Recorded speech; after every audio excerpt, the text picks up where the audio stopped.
27 दिसंबर को इस दुनिया से कुशल पंजाबी चले गए। कुशल ने इस दुनिया को अलविदा कह दिया। निधन के ठीक बाद कुशल पंजाबी की शादी पर उनकी पत्नी पर कई तरह के सवाल उठाए गए और इन्हीं सवालों के बीच में कुशल पंजाबी के तलाक से जुड़ा एक हैरान कर देने वाला सच सामने आ गया है। जी हाँ, कुशल पंजाबी की पत्नी को लेकर, कुशल पंजाबी की शादीशुदा जिंदगी को लेकर ये दावा किया जा रहा है कि कुशल अपनी पत्नी के साथ सेटलमेंट चाहते थे, इसीलिए शंघाई गए, लेकिन उनकी पत्नी ने वहीं पर कुशल से तलाक मांग लिया था। जी हाँ, ठीक सुन रहे हैं आप। एक रिपोर्ट सामने आई है जिसमें ये दावा किया गया है कि कुशल पंजाबी अपनी पत्नी से दूर नहीं जाना चाहते थे, लेकिन कुशल पंजाबी की पत्नी इस शादी को आगे नहीं बढ़ाना चाहती थी।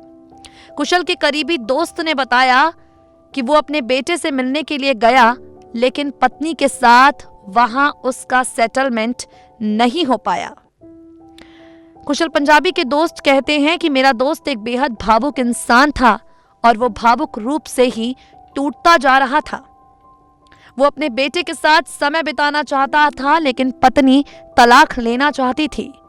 कुशल अपने बेटे को अपने पास रखना चाहता था, लेकिन पत्नी ने इसके लिए भी मना कर दिया।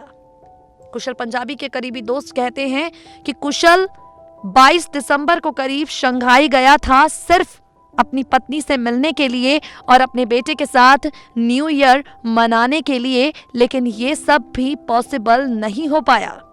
ये सब भी वहां पर मुमकिन नहीं हो पाया क्योंकि कुशल पंजाबी की पत्नी ने ना तो खुद कुशल के साथ रिश्ते को सुधारा, ना ही बेटे के साथ कुशल को समय बिताने दिया। इस करीबी दोस्त ने दावा किया है कि कुशल पंजाबी की पत्नी ने सीधे तौर पर यह कह दिया कि अब कियान से तभी मिलने देंगी जब तलाक हो जाएगा, वो भी कोर्ट के फैसले के बाद। पत्नी की जिद ने कुशल को भावुक तौर से और भी ज्यादा तोड़ दिया। कुशल वापस माया नगरी मुंबई आ गए और उन्होंने अपनी जिंदगी का अंत कर दिया। नेक्स्ट 9 न्यूज से मेघा की रिपोर्ट।